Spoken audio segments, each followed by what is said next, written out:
Hey everybody, welcome back to the channel. Today I'm going to try to answer the question, which is the best river fishing kayak between the Crescent Shoalie and the Bonafide RVR119.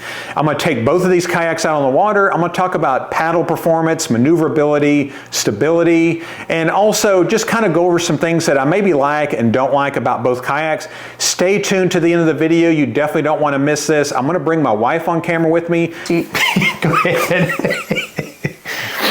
She is also an experienced paddler and kind of brings a different perspective. Many of you are probably going to prefer her over me on camera, and I completely understand that because I'm the same way. So I'm definitely excited to bring her on and kind of introduce her to you guys. So anyways, thank you so much for coming by. We're going to get these out on the water and discuss with you guys what we think about Bonafide RVR119 versus the Crescent Shoalie. Thanks a lot, everybody.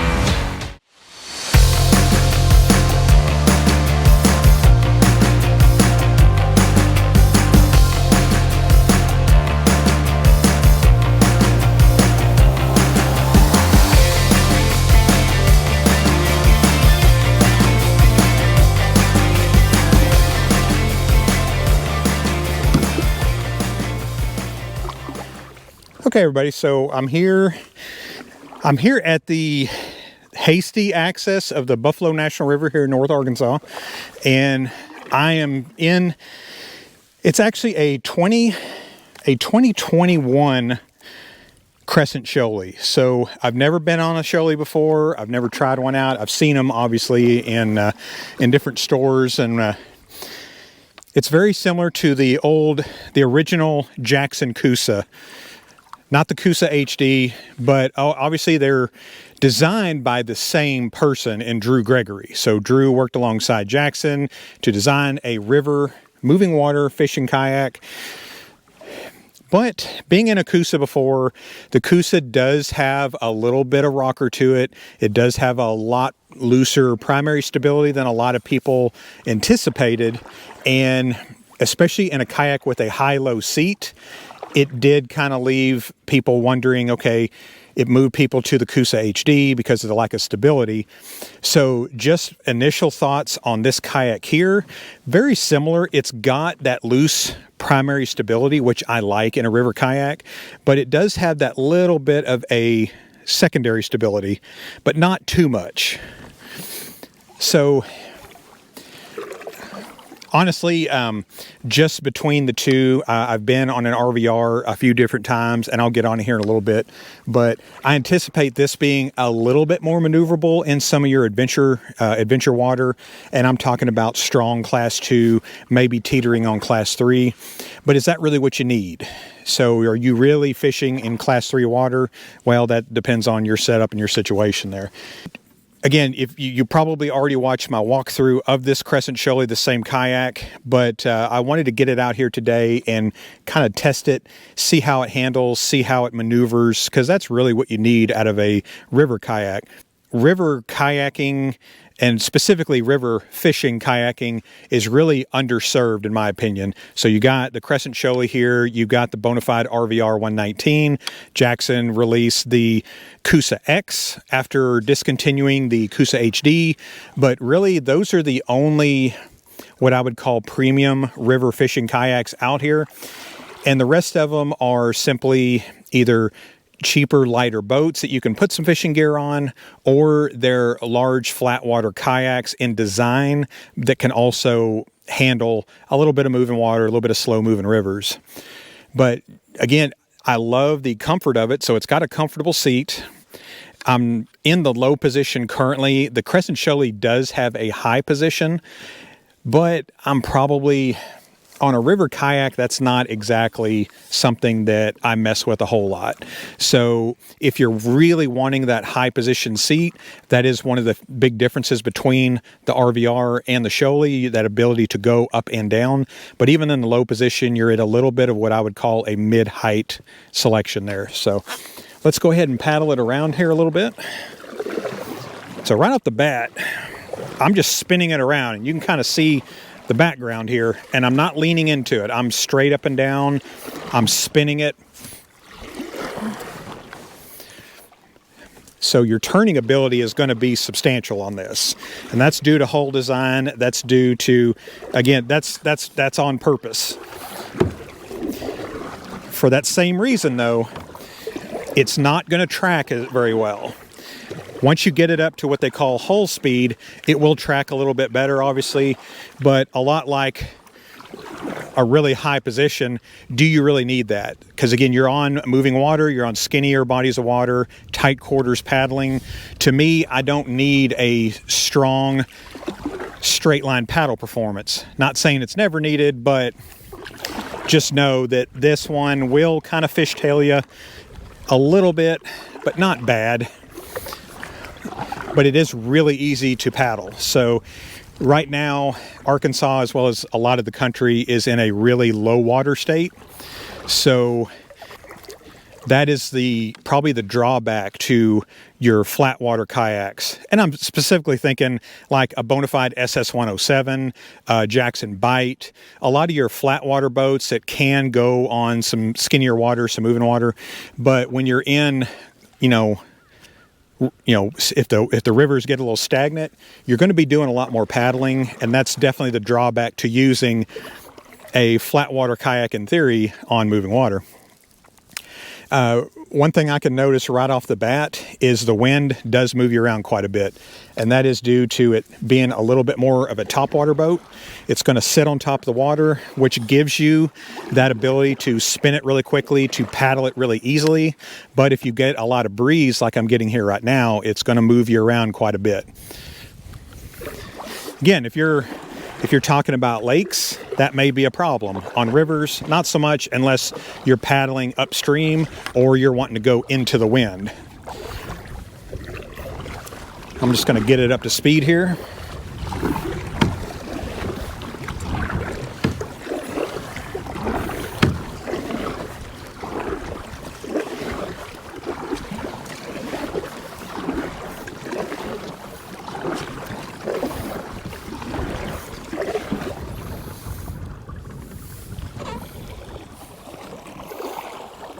Very nice.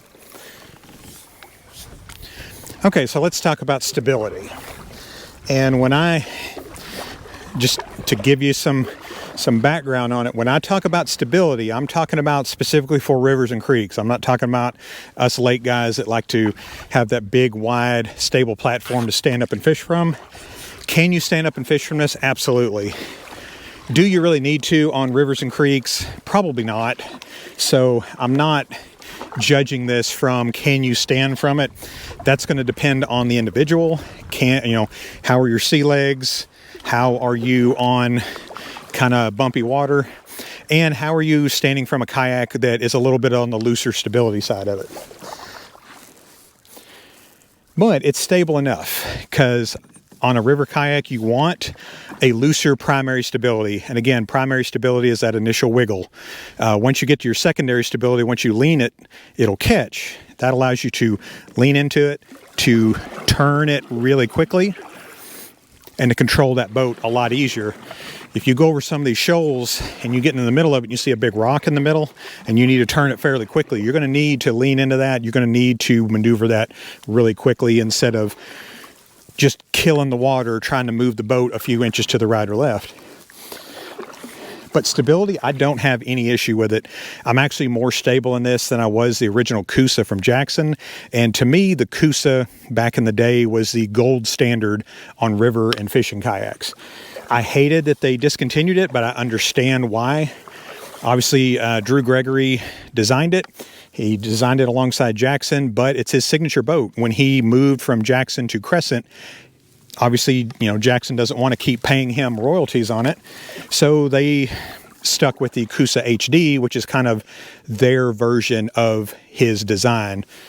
But when that went away, it really kind of left a blank space in the river fishing platform until Crescent, of course, came out with the Shoalie, which you see here. And the stability is what I want out of a river kayak. And it's hard for me to compare it because I feel like a lot of kayak fishermen are thinking about stability from a lake standpoint, you're wanting something you can store a lot of gear on, you're wanting something that you can motorize, stick a battery in, stand up and fish from, get under that cover.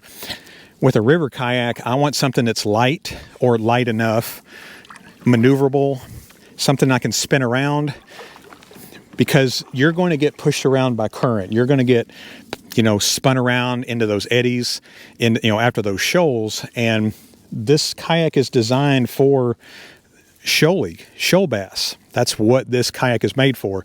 So your smallmouth, some of these largemouth that push up into these creeks and rivers, this is going to allow you to get into some of those tight spaces after that moving water and hit those real calm areas hard for those smallmouth. So one thing that I would suggest is getting an anchor. Now, the RVR, a lot of you are aware of, that is made for the Anchor Wizard. It's got the in-hole tubing set up. You can do it with this also. It's just going to look a little different. The front strap with the gear track on it, that's a perfect place to set that tube that works with the Anchor Wizard. So you can do that. Anchor Wizard makes a specific model for the RVR, which is really nice. It just really depends on what setup you want on it. But stability, again, I have no complaints over it. The one thing is, if you buy this and you're not used to what I call a true river fishing kayak, you're going to want to take it out on some calm water, play around with it, kind of get used to its limitations, because there are, for stability, if you're not used to a kayak that's this loose, a lot of times it causes people to panic and overcorrect, and then that's what causes people to dump out of their kayak. And also, I feel like 75% of the people that dump out of their kayak, it's usually when they're getting in or getting out of it too, not while they're on the water. A lot like a motorcycle. Once you get going on that motorcycle, it's going to want to stay upright. And a good rule of thumb, obviously, is the sides are a little bit more narrow, a little bit tighter. Keep your head and your shoulder inside those areas at all times. I mean, obviously, you can reach down and grab a fish, but you don't want to lean over too much, because that boat is going to want to follow you down there. My favorite saying is, if your head goes over the sides, your rear end is going to follow. So stability, the Shoalie gives me what I want out of stability for a river kayak. It's very stable. It's more stable than some of your cheaper big box store kayaks, but it's not built for stability. It's built for comfort and maneuverability, because remember, your stability and your maneuverability are going to be your give and take, typically with a kayak. And this one gets really high marks for me for that maneuverability. Okay, guys, so I'm in the Bonafide RVR119 now. I've got the skeg in the up position, a little bit more comparable between the two.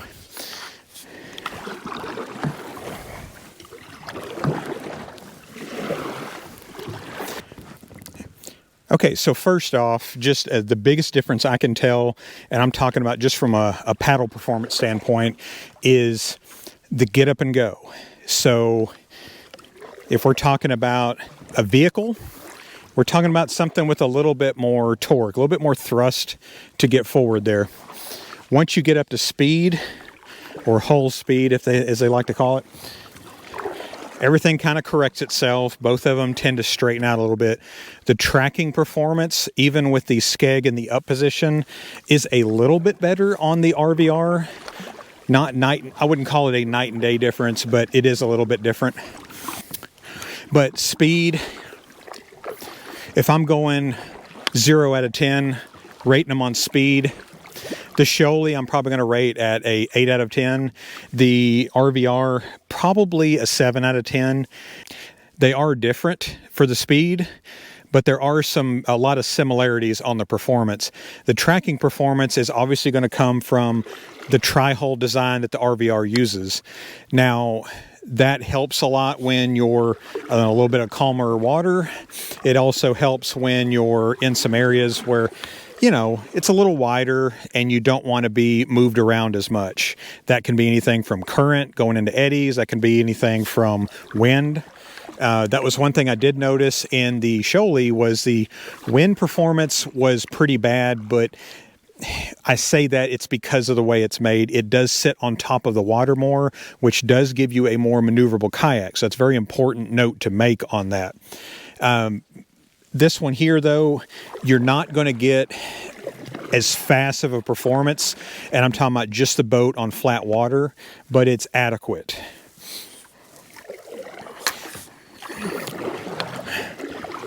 So I'm going to get up to speed here.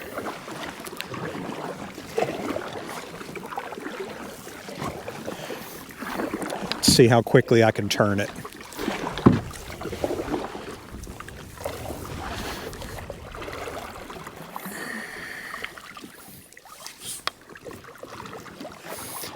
Oh yeah, so they're both going to turn fairly similar. Again, a small edge to the Shoalie on the turning, but when I say it's slight, I mean it is slight. So paddle speed, again, a full point to the Shoalie. As far as turning goes and spinning, that's all I'm doing is I'm spinning. And when I say spinning, I'm talking about in place, not a big circle spinning. So 0 out of 10 on just spinning it and turning it around is this one here. I would say 8 out of 10. A Shoalie, I would say maybe 8.5, but kind of a wash on that.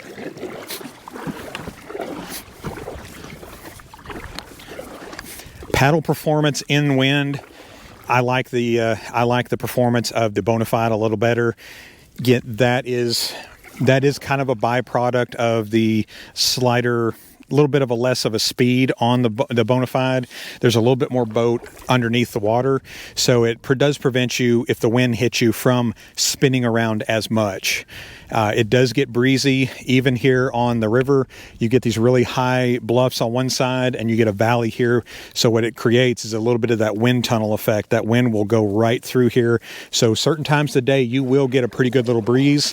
And if you're floating or just traveling downstream, that's not going to be as big of a deal. But if you're parked in an area wanting to fish that area pretty good, again, that will move you around a little bit more, I feel like, on the Shoalie.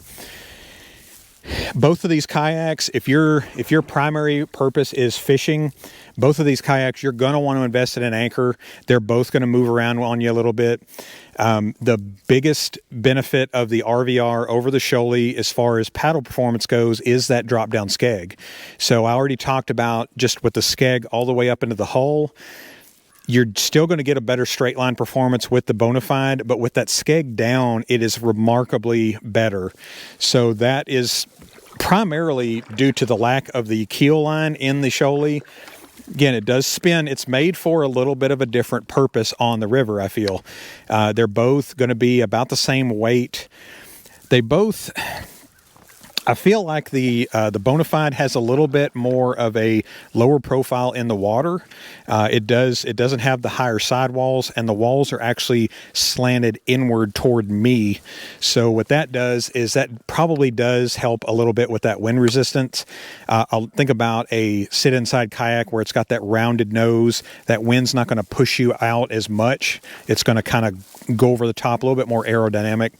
Which is funny because the Bonafide kayak does not look very aerodynamic. It's very modular in look and feel there.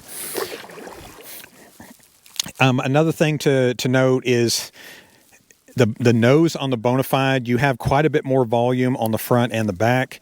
It is slanted upward on the front. That is really going to help you if you get into some of that little bit more adventure water. It's going to allow that water to drain a lot better into the scupper holes. It's also going to allow that bow to push up if it goes underwater or you get some wake across you.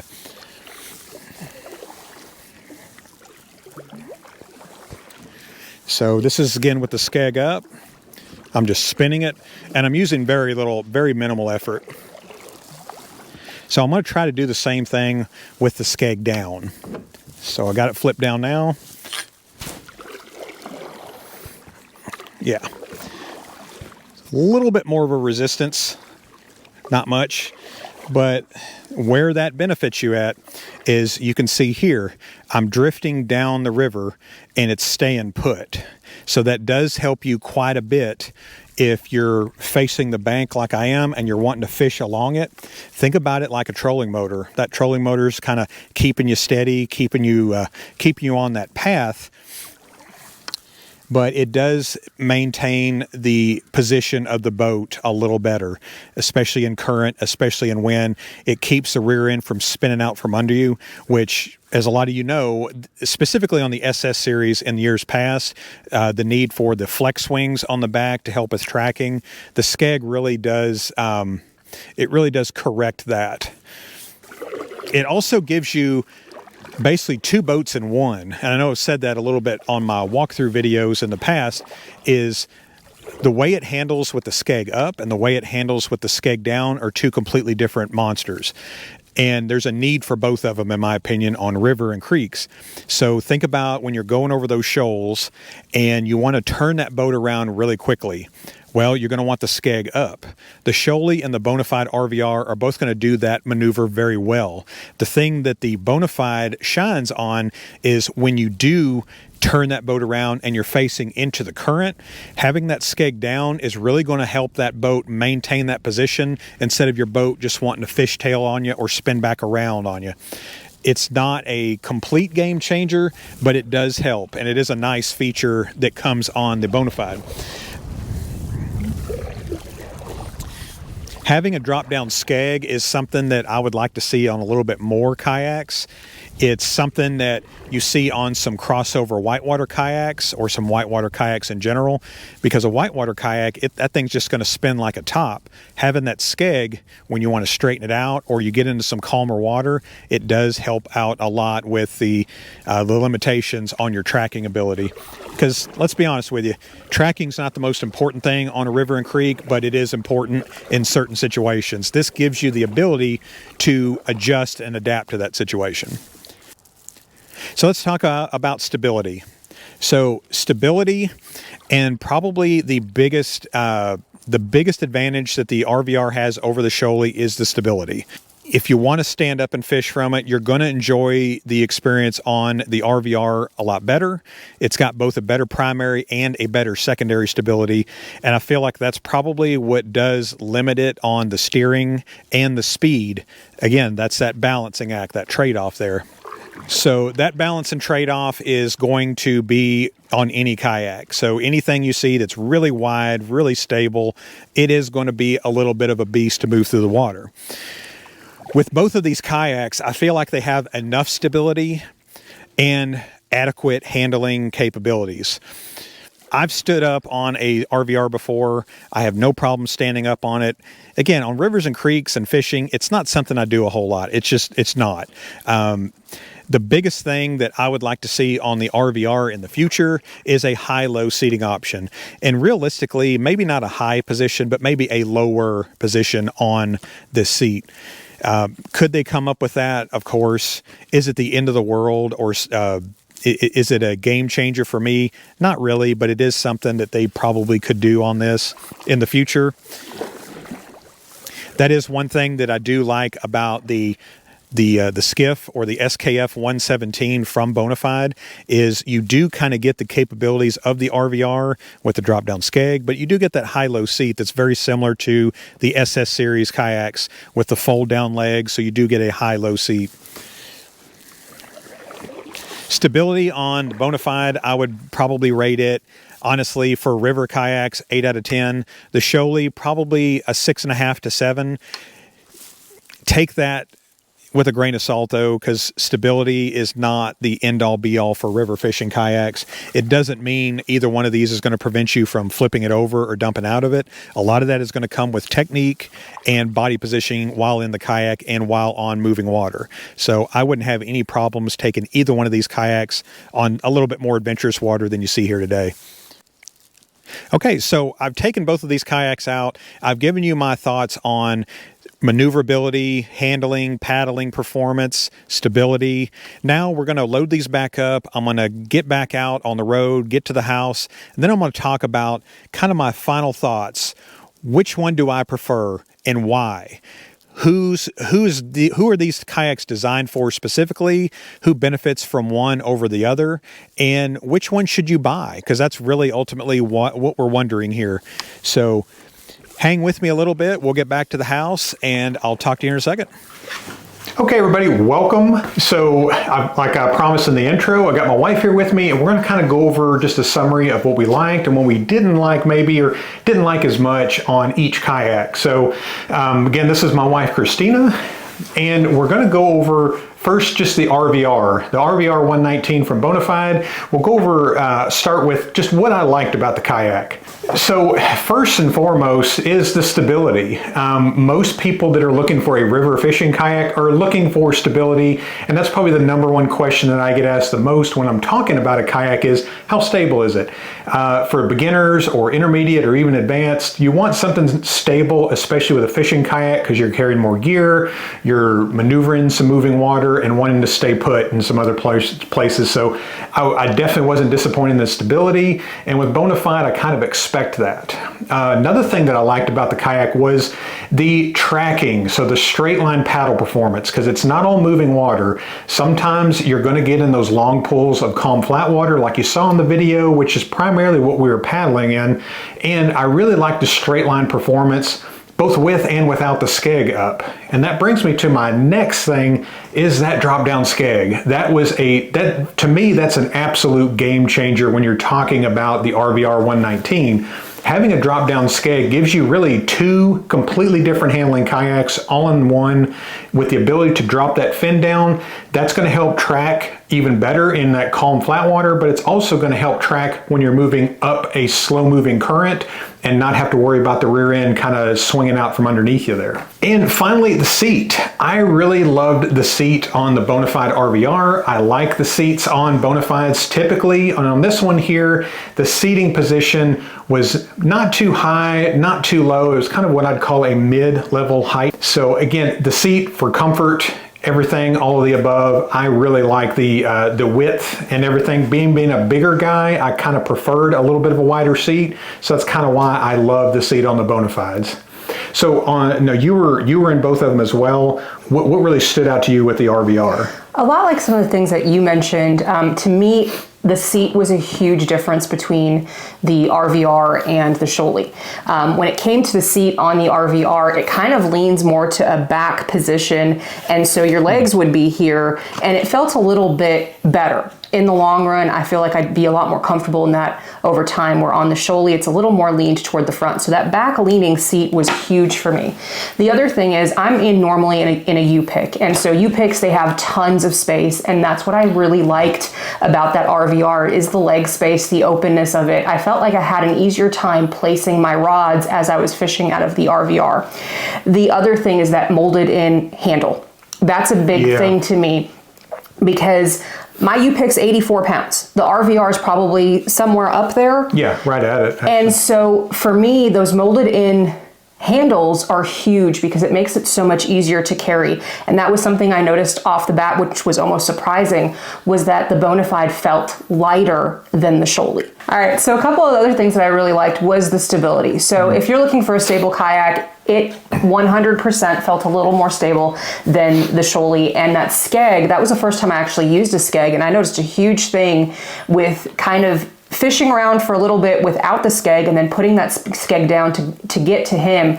It was really straight tracking, and that was really, really nice. The other big thing for me is that under seat storage in the RVR, simply because I'm one of those people that really likes to put my tackle underneath me. It's really easy to grab. I usually only have one tackle box because I'm usually just grabbing everything that I want for that trip, goes in there, and then I change it up every trip. So having that really easily accessible was really, really nice. So we'll go over the dislikes, and I don't want to, I guess dislikes is kind of not the right term, just maybe some things that we didn't prefer over the things that we really loved about both kayaks. So with the Bonafide, to me, it was slightly slower.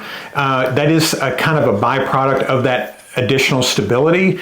The tri-hull design is not as extreme as you see like on an SS127 or even an SS107, and it's even got that rocker to it, but it is a little slower. You've got those two pontoons running along the sides.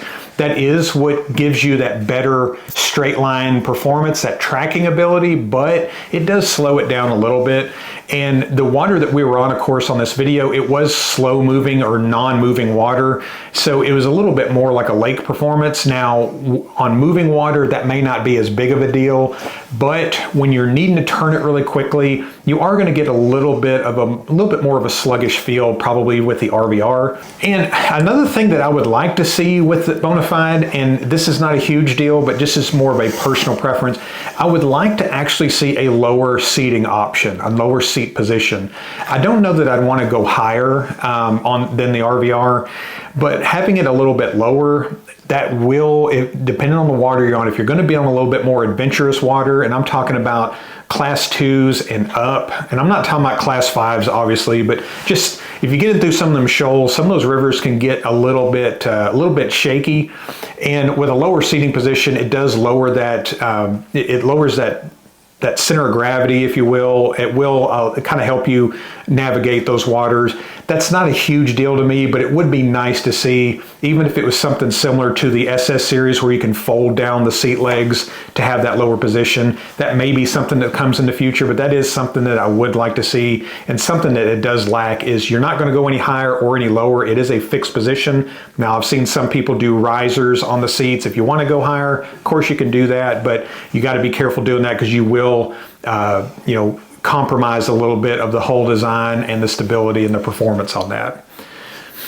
For me, the big thing was the stability kind of taking away from a little bit of that maneuverability. Yeah. There was a time where I was trying to get back to him and I turned this thing around and it felt like the kayak was heavy. I had a harder time moving it. And so that was the one dislike that I had of it, but that really was it. So that's the RVR in a nutshell. Now we're going to move on to the Shoalie. So this was a really exciting project for me personally because I've never been in a Shoalie, and it's something I get asked about a lot as far as what do I think of it? What about this kayak versus the Crescent series? So with the Shoalie, it's fast and it's maneuverable, and that was my biggest takeaway from it. Was getting into it, I really felt it was, now it's a little bit more loose. So it's not, the fact that you do get kind of overcompensation on the maneuverability and the speed, it does turn really quickly, which is really good in a river fishing kayak. The one thing that just blew me away was it doesn't track as well, but once you get it up to some speeds, or what I call hull speed, and that's not extremely fast, but once you get up to a certain speed, it does straighten out. It does track reasonably well. Obviously not as good as the Bonafide, but it does track good enough in my opinion.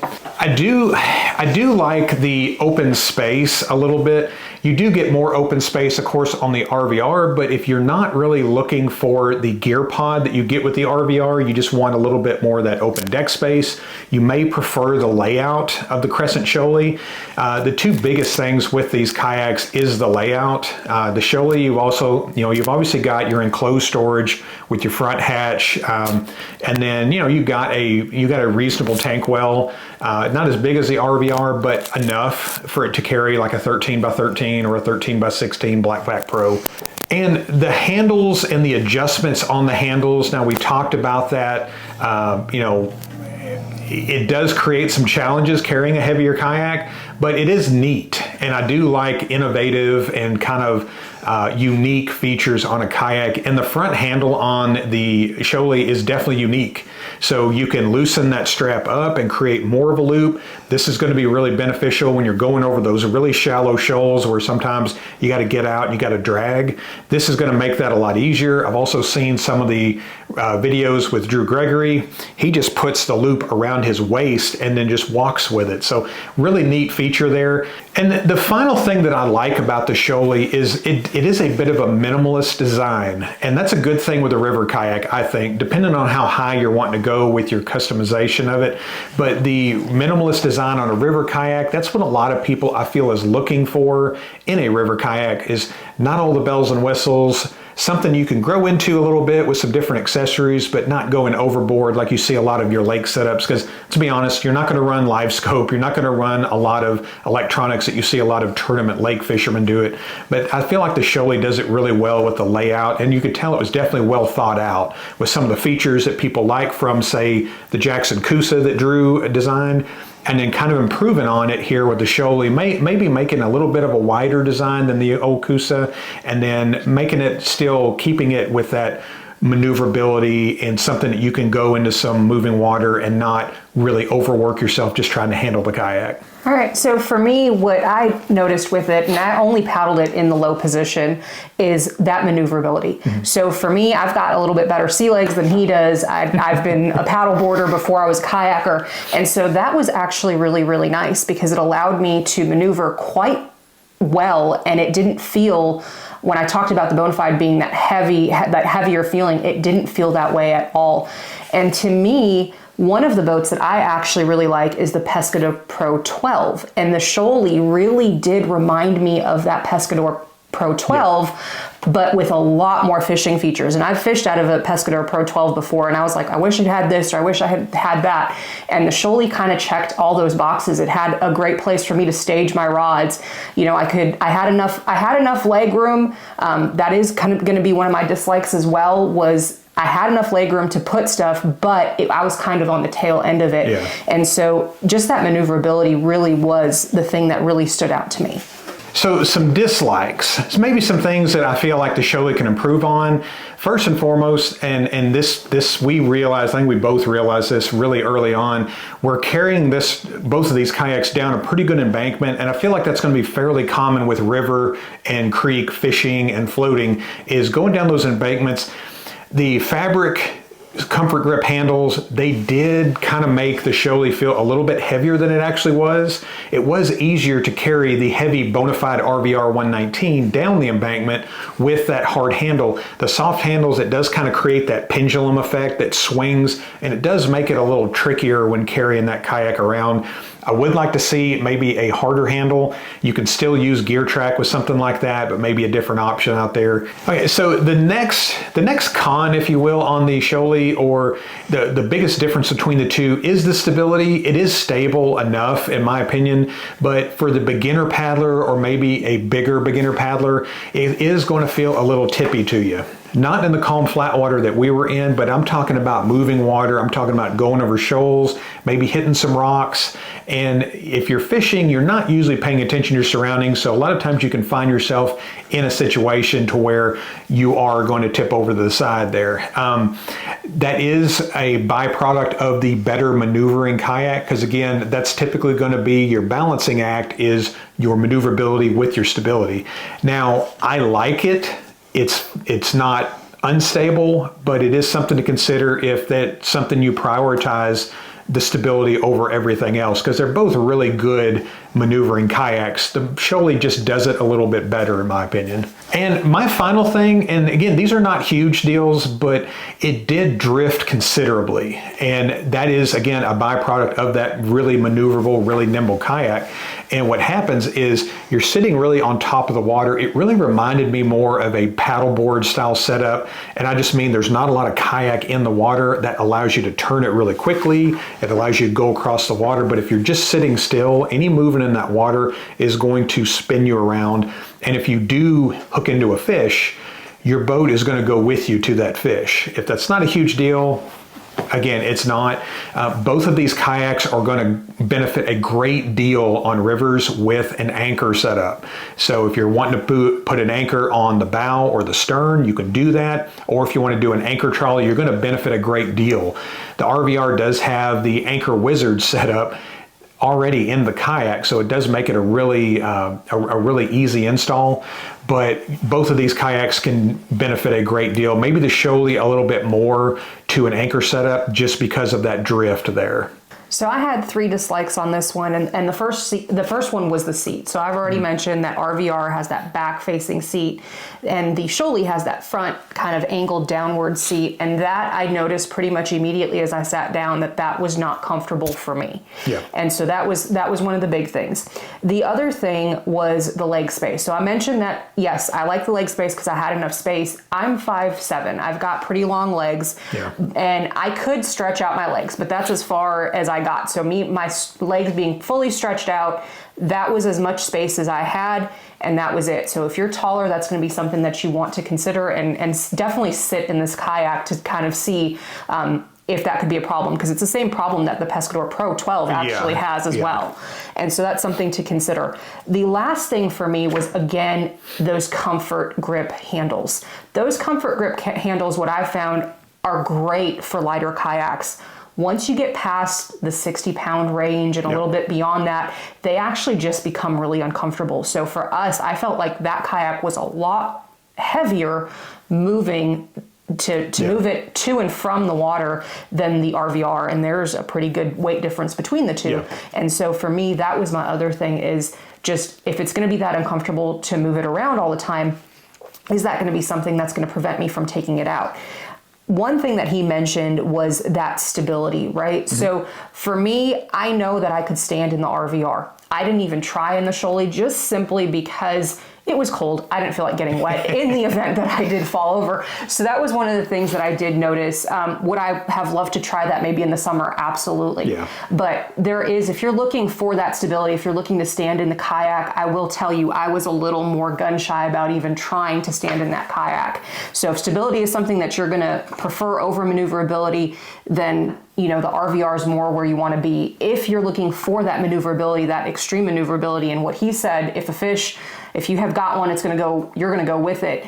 I got hung up, and the Shoalie definitely came. It started moving with the current, and so I'm trying to get unhooked, and that's one thing to consider. So if you want that maneuverability, the Shoalie works really, really well. If you want more stability, the RVR is really going to excel in that. Yeah, I feel like neither one of us caught fish, but we both got hung up, and just tugging on the pole, it really moved it around quite a bit.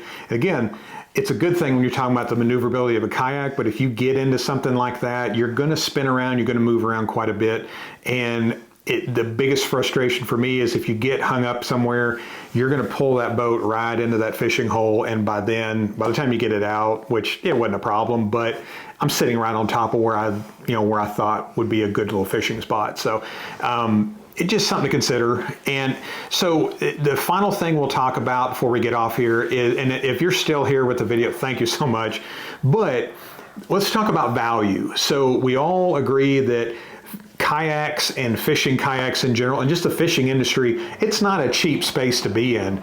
And where we're at with both of these kayaks is the same thing that I like about the Crescent Shoalie with the minimalist design. At the price point of $15.99 in 2023, is that a minimal price point? Now the RVR119 is $50 more at $16.49, but I feel like you get maybe a little bit more features. Now, I'm taking apart, regardless of what I think, I love minimalist design kayaks for river fishing. My kayak that I use for rivers is about as minimalist as you can get. But at that price point, she talked about the Pescador Pro 12-footer, that's $1,099. You're at $1,500 with the Crescent Shoalie. So that's what you really got to realize, is unless you're so far head and shoulders above what you're looking for with the Crescent Shoalie, by all means, it's a great kayak. It's very quality made, and that was one thing that I noticed just by looking at it in another store, is it didn't look, maybe it had that cheaper plasticky look to it. I don't know how to describe that really, but getting hands on it, doing my overview in the showroom and then taking down the water, it couldn't be farther from the truth. It's a rotomolded kayak. It's made in the US. It's a quality made kayak. To be that close in price point, the RVR, I feel like personally you may get a little bit more value for the money. You've got, Torpedo mounts. You've got plates on the side for the anchor wizard and the Torpedo mount for the throttle. You've got tubing installed inside the hull of the kayak. You don't have that hatch in the front, which a lot of people want in a river kayak, so definitely keep that in mind. But I still feel like both of these kayaks are really well made. I feel like the person looking at one is going to like the other. The biggest difference to me is, again, the drop-down skeg on the RVR and a little bit of stability on the RVR. And I'm talking about just fishing. If I was talking about just recreational floating or something I can maneuver, I would probably prefer the Crescent Shoalie over that kayak over the RVR for that reason. So for me, the big thing is, I would actually agree with you 100%, is if I'm looking for more of that recreational with fishing, I think the Shoalie is definitely where it's at. if I'm looking for something, and I mean, if I'm spending money, here's two things that I'm looking for. I'm looking at something to take on the Buffalo, Yep. but I'm also looking at something to take on the lakes. Yeah. Because I love largemouth fishing. And Oh, yeah. so for me, it's kind of like, I feel like the RVR is gonna do better in both of those places because of that skeg.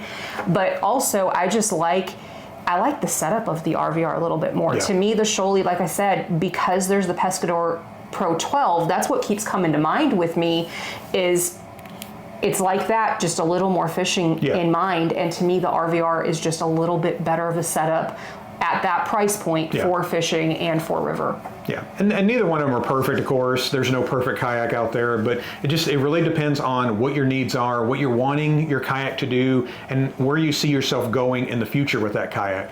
So anyways, guys, let us know what you think down in the comments. If you have experience with the Crescent Shoalie and the RVR both, or one or the other, let us know down below. Which one are you more excited about moving forward? We haven't really heard the pricing moving forward for both kayaks. So if that price gap starts to widen between the two of them, that changes the narrative a little bit as far as value goes. But as of right now, with $50 difference here in 2023, again, it depends on what layout you're wanting. You can't go wrong with either kayak, but hopefully some of the information we provided in here and some of the opinion maybe helps you make that decision a little bit more. But anyways, guys, thank you so much for coming by. Thank you so much for the support here in 2023. For Christina here, for me, we'll see you on the next video, guys. Thank you.